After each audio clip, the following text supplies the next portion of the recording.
Sometimes the hardest thing to figure out isn't what happened. It's whether our emotional reaction actually fits the situation.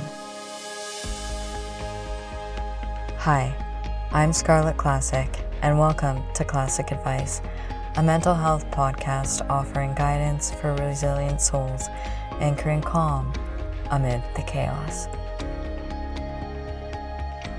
Does the punishment fit the crime? Right? And that can get really confusing when maybe we've been dismissed before. Maybe you caught yourself thinking, am I overreacting? Am I making this bigger than it is? Or am I ignoring something important? Because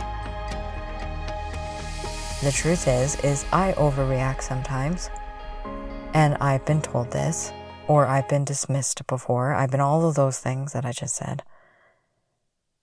And then I overthink. Am I overreacting about this? Does my reaction fit the situation? Do my feelings fit the situation? Or is there something underneath that's actually going on? Because maybe instead of shaming ourselves for, all of that, maybe the better question is, why am I reacting this strongly right now? What is going on underneath? Reading between the lines. This just happened the other day. I witnessed someone just full on rage about something that was not that big of a deal. But to them, in that moment, it was. And being emotionally aware versus,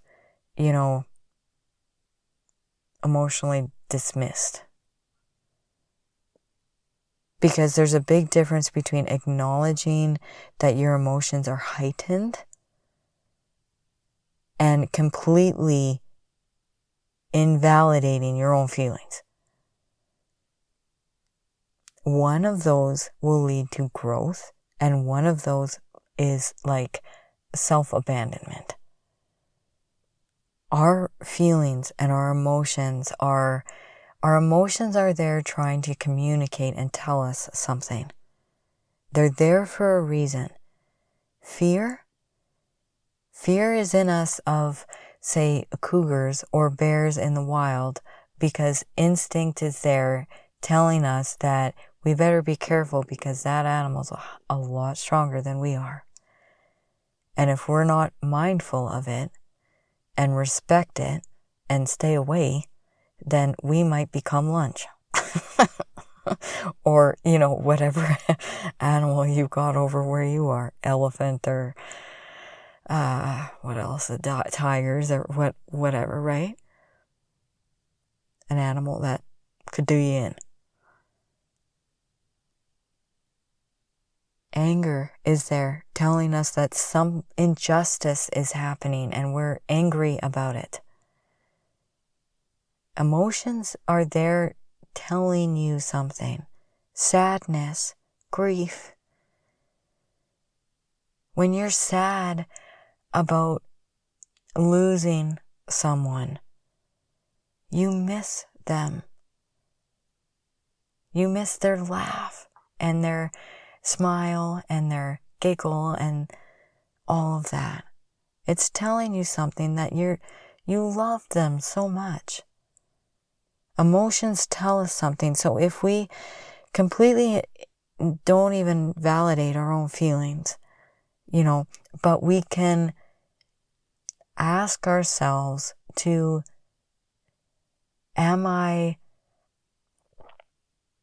is there something else underneath going on that has heightened my emotions? And so I am overreacting about a situation. So for example, when I went through my divorce, okay, big, heavy, emotional thing. So many emotions connected with that, okay? Then I might overreact about, I don't know, someone being rude to me in the grocery store, okay? I'm not actually mad about the person that was rude. I'm mad about my divorce. So there might be some underlying thing. And being that emotional awareness of, I'm going through a lot right now personally. So I need to be ultra aware that I don't overreact to the other little things that happen through my day, week. Right? That's what I'm trying to get to. If we can be emotionally aware so that we don't dismiss our feelings, because divorce is heavy. Stuff like that is heavy. Or losing someone or whatever it is that you got going on in your personal life. Every single person, I guarantee you, is going through something. We're all going through something.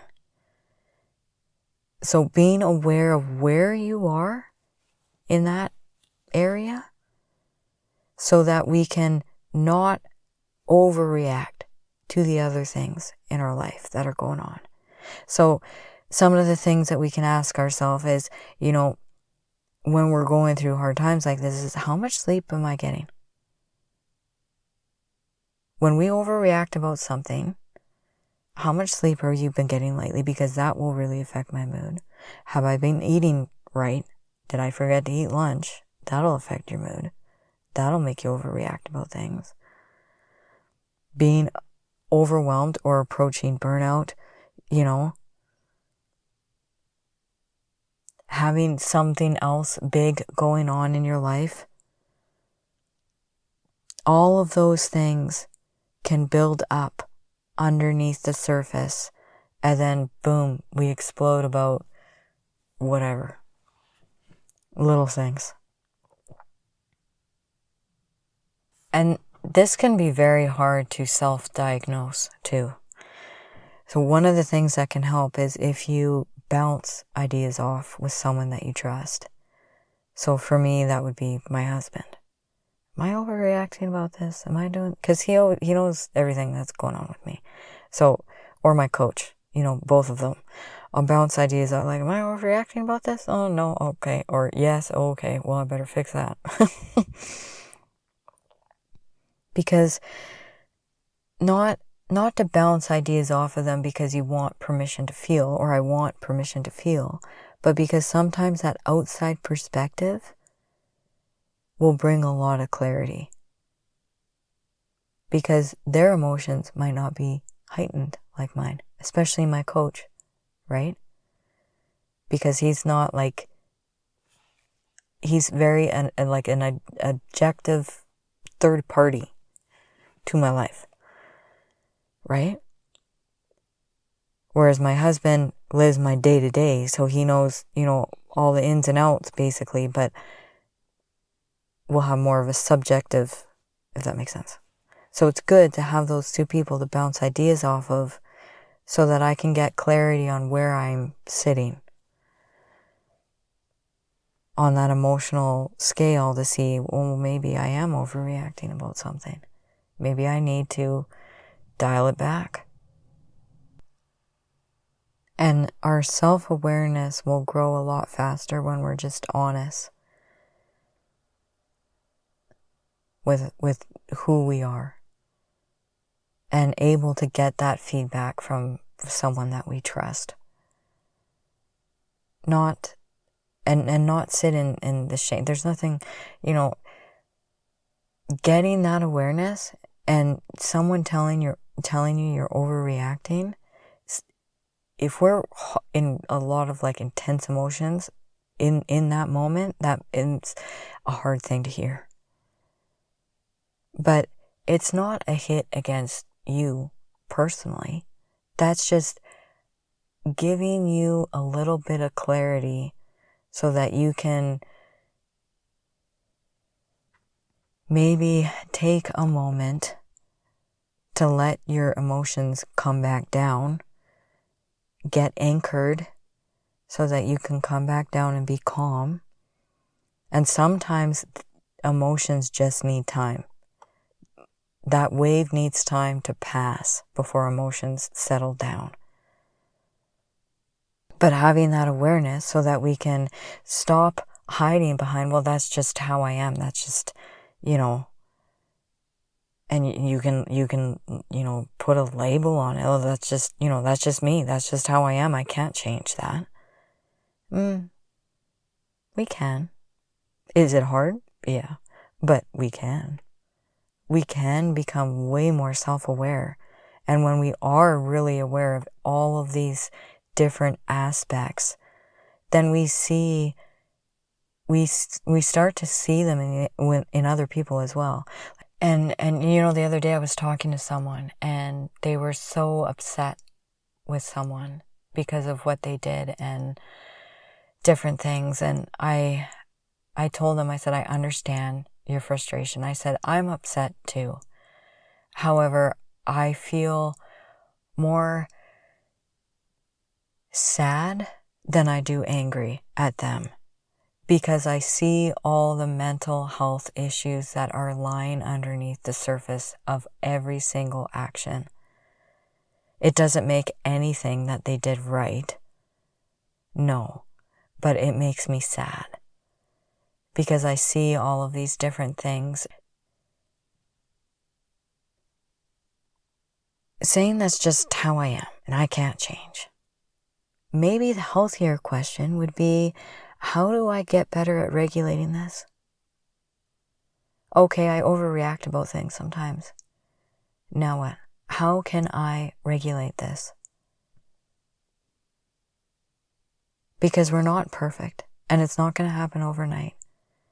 But with intention and with practice and with that awareness and really practicing that, we can get better at not overreacting because we're so aware of things that are going on that when the heavy stuff comes, we are very careful to not let it get to us. And if it does, take a step back. Oh, it's not you, it's me. I'm going through a lot. Never mind my attitude. I just need, time to myself. I've done that. And it's not you. It is totally me. I'm going through a lot. I'm just moody. Maybe leave me alone today. And people get it. Of course they're going to get it. They have bad days too. And learning to see the patterns that come up. This emotional growth doesn't mean that we're going to be, emotionless. We can still have the feelings. We can still validate those feelings. Feel those emotions because they're telling us something. But we can learn, when our nervous system is exhausted, we can be aware of it when our thoughts start spiraling and when we need to drop anchor instead of panicking. Thank you for tuning in to Classic Advice, guidance for resilient souls. May you stay anchored in what steadies you, rise resilient through what challenges you, and carry calm into whatever comes next. Take care. Love ya.